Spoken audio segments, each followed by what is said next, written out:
On January 30th, 2026, things happened at almost exactly the same time. Gold had its worst crash in 45 years, 21% wiped out, silver lost 41%. You already know about that crash. But while every headline on the planet was screaming about the crash, something else happened that almost nobody noticed. The United States Department of Justice quietly uploaded 3 million pages of Jeffrey Epstein's files to the internet. Buried inside those files in a data set labeled number 9 on a page most people will never find was one email sent to Jeffrey Epstein on June 18, 2011. Subject line: the European Union Times, and the content of that email is about Fort Knox, about America's gold, about whether it is still there. I need you to understand why this matters. Because the email itself is not the story. The email is the door. What is behind that door? The exposed audit trail, the broken promises, the silence from the most powerful people on earth. That is the story, and by the end of this video you are going to see exactly how that story leads to a $10.0 gold price. But I have to warn you, once you see what I am about to show you, you cannot unsee it, and you will never look at your. Let us start with the email. It comes from a PDF document hosted on the U.S. Department of Justice website. You can find it yourself on the Justice Department's Epstein page, where they've published multiple document sets. This is not a rumor. This is not a screenshot someone made up on social media. This is a verified government document sitting on a website right now. Anyone can go look at it. Here as what it says. The email was sent on June 18, 2011 at 2:51 p.m. and the sender's name is blacked out, redacted. We do not know who sent it. The recipient is Jeffrey Epstein at an email address vocationmail.com. The subject line says the European Union Times. At the bottom it says sent from my iPad. The email forwards an article, and the headline of that article is this: Russia says IMF chief jailed for discovering all U.S. gold is gone. Now stop. I know what you're thinking, but before you react to that headline, I need you to hear something critical, because this is where almost everyone covering this story is getting it dangerously wrong. And I refuse to be one of them. The article in that email was not written by a credible journalist. It was written by someone who goes by the name Sorkel. This person publishes on a website called What.com. Fact checkers have rated this source as far-right conspiracy pseudoscience with low credibility. Business Insider called the claims in this article complete nonsense. CNBC called it a single and verified report. I am telling you this upfront. I am not going to sit here and present a conspiracy article as confirmed fact. That is not what this channel does. Here is what the article claims. It says that Russia's security service prepared a secret report saying that Dominique Strauss-Kahn, who was the head of the International Monetary Fund, the IMF, was arrested for sex crimes because he discovered that all the gold at Fort Knox was missing. It claims the CIA secretly gave him evidence. He claims China received thousands of tungsten-filled fake gold bars from Fort Knox back in 2009. Tungsten is a metal that weighs almost exactly the same as gold. If you coat a tungsten bar in a thin layer of real gold, it looks identical, feels identical, and weighs identical. The only way to tell the difference is to drill into it or scan it. It is the perfect material to fake a gold bar. None of that has been independently verified. No Russian report has surfaced. No CIA leak has been confirmed. No government has acknowledged receiving fake gold. Those are the facts. So why am I making a video about this? Because underneath the conspiracy, there are real events that actually happened, verified, documented on the public record. And those real events are terrifying enough without any embellishment. The conspiracy article got the explanation wrong, but the questions it accidentally stumbled onto, those questions are very real, and nobody in power wants to answer them. In fact, the people who promised to answer them are now pretending they never asked. Let me separate the fact from the fiction for you, piece by piece. And I want you to watch how the verified facts alone, without any conspiracy, tell a story that is worse than the article. The article mentions a man named Dominique Strauss-Kahn. Most people have never heard that name, but what happened to this man is one of the strangest things I'd have ever researched. He was the managing director of the International Monetary Fund. Think of the IMF as the organization that oversees the entire global financial system. The man who runs it knows where every major country's money is. He knows where the gold is. He knows where the debt is. He sees everything. On May 14, 2011, this man was arrested at JFK Airport in New York, pulled off a plane, accused of sexually assaulting a hotel maid at the Sofitel Hotel. Front page news in every country on earth. His career was destroyed overnight. His campaign for the French presidency was over before it started. Now here is what most people do not know.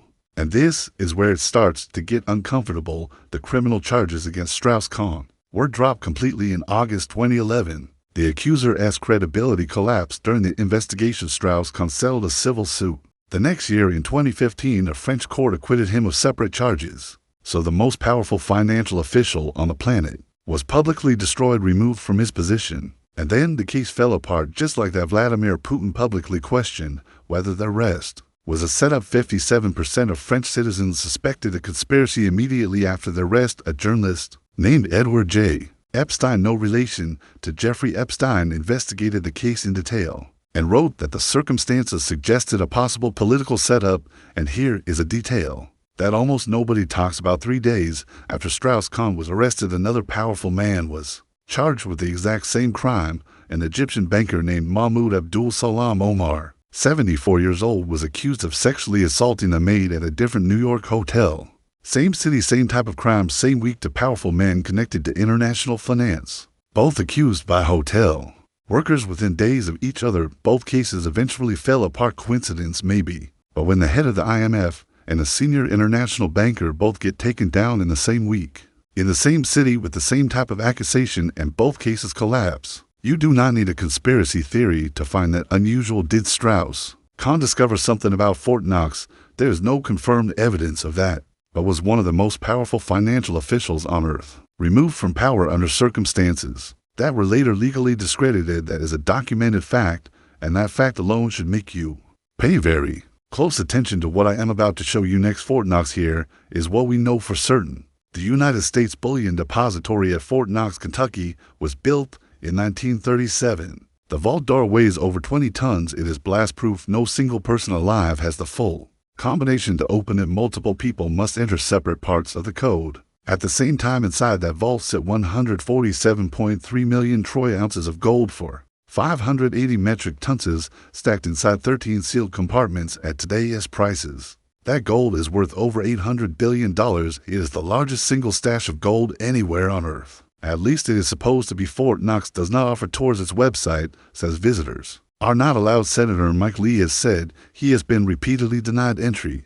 despite having access to military bases across the country. A United States senator cannot get inside. Now here is the number I need you to sit with. The last full comprehensive audit of that gold happened in 1953. 73 years ago. Let that sink in for a second. Your government asks you to file your taxes. Every single year they audit businesses, they audit individuals, they audit charities, they audit everything. But the largest gold reserve in human history has not had a full independent public audit in 73 years. In 1974, a small group of congressmen and journalists were allowed to tour a portion of the vault. They saw gold bars, but they did not conduct a full count. They did not test any bars. They looked at some gold and left. That was 52 years ago. In 2017, Treasury Secretary Steve Mnuchin visited Fort Knox, the first Treasury Secretary to step foot inside since 1948.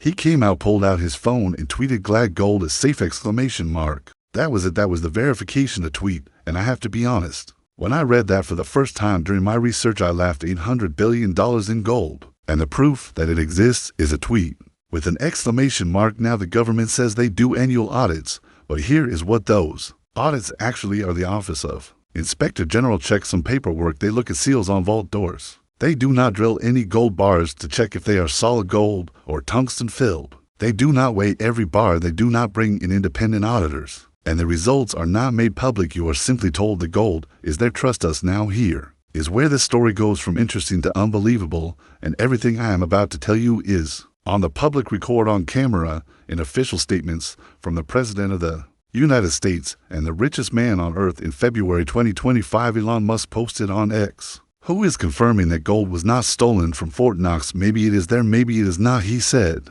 he wanted to live stream an inspection of Fort Knox. The richest man on the planet wanted to put cameras inside that vault and show the whole world what is in there. Then Donald Trump aboard Air Force One on February 20th told reporters on camera, "We were going to go into Fort Knox, the fabled Fort Knox, to make sure the gold is there." The President of the United States said that on the record on Air Force One. Senator Rand Paul immediately jumped in. He formally requested that Treasury Secretary Scott Bessent arranged an inspection visit. He gave him a deadline, 30 days. Now, I want you to remember those three names: Musk, Trump, Paul, the richest man on earth. The President of the United States, a sitting United States Senator. All three publicly committed to opening Fort Knox and showing America what is inside. And then silence, total silence. Musk's last public mention of Fort Knox was April 6, 2025, a Fox Business interview where he talked about live streaming. The inspection after that, he never brought it up again. Not once. Trump never mentioned it again, the Washington Times reported in May.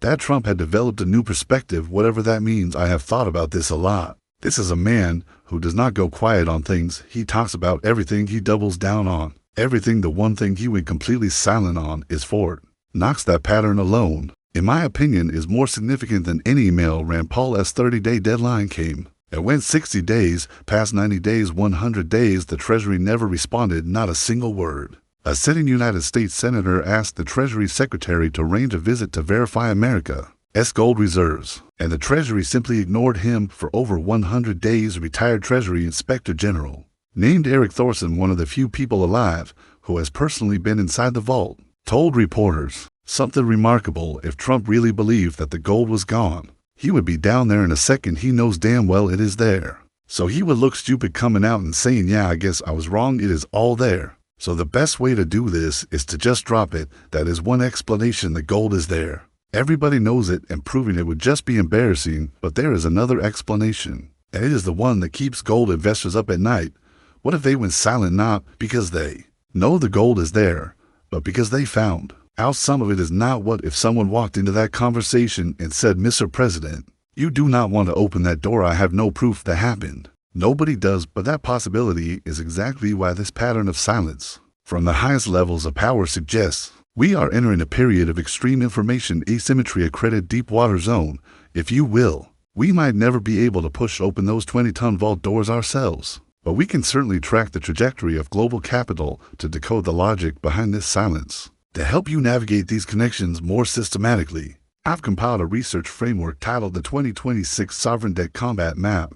You can find the access link in the comment section below for your review. Congressman Thomas Massie introduced a bill in June 2025 called the Gold Reserve Transparency Act. It calls for the first comprehensive independent audit of Fort Knox. Since the 1950s, independent auditors' full physical count, bars drilled, and tested results made public. As of today, that bill has not been voted on. It is sitting in Congress collecting dust. And if you think this kind of question only exists in conspiracy theories, it does not. It already happened to Germany. In 2013, Germany asked the Federal Reserve Bank of New York to send back 300 tons of gold, German gold stored in an American vault, sitting there with Germany's name on it. The response was that it would take 7 years, 300 tons of gold supposedly already separated and accounted for. And the answer was come back in 2020. In the first year, barely any of it came back from New York. And when the gold did eventually arrive, the bars had been melted down and recast into new bars. They were not the original bars. Germany deposited. Germany's central bank, the Bundesbank, said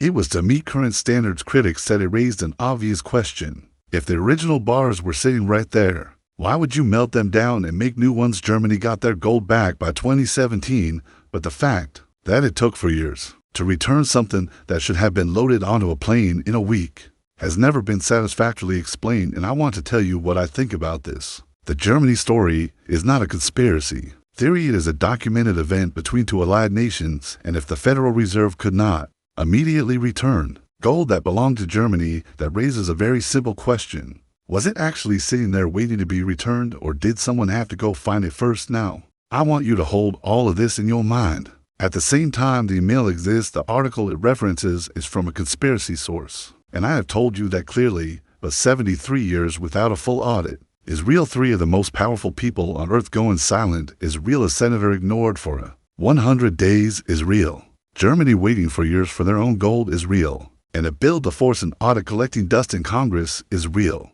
And I have not even gotten to the scariest part yet. There is a single number that shows you why the U.S. government might actually need gold to hit $10,000, and there is a pattern in gold's history that will make the crash on January 30th look very different from what you think it was. Both are coming. Stay with me. So where does gold go from here? Let me show you why. Everything I just laid out points to $10,000. The first thing you need to understand is what this email is doing to the demand side of gold right now. Millions of people who never thought about Fort Knox in their lives are now searching for it. They ray finding the 73-year gap. They ray finding the silence. They ray finding Germany. And every single one of them is a potential new gold buyer, not because they are conspiracy theorists, but because once you see that nobody can prove the gold is there, you start wanting to hold your own. That is not paranoia, that is common sense, and that wave of new awareness is just getting started. Now let me show you the number that, in my opinion, is the most dangerous piece of this entire puzzle. Forget the conspiracy, forget the email. This one number alone can take gold to $10. Zero. And the scary part is the government might actually want it to. The United States government officially values its gold at $420 per ounce. That price was set in 1973, 53 years ago.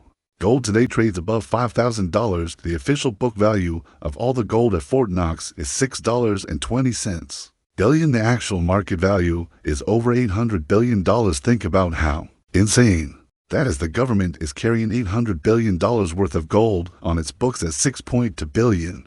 That is like saying your house is worth $500,000, but writing it down as 40 on your tax return. If the government revalued that gold to market price, it would add roughly $794 billion to the Treasury's balance sheet overnight without raising a single tax, without cutting a single program. Some analysts believe this revaluation is inevitable because the U.S. national debt just crossed $38 trillion, and they desperately need ways to make the numbers work. And here is the part that should make you sit up. If the government needs gold to be worth more to fix their balance sheet, they have zero incentive to keep the price down at $10,000 per ounce. The U.S. gold reserve would be worth over $1.6 trillion. That is not conspiracy, that is a calculator. And then there is the force that I personally think matters more than anything else in the story: China. Because while Americans are debating whether Fort Knox is full, China has already made its decision. They're reacting like the answer is no. China has been dumping U.S. Treasury bonds for over a decade.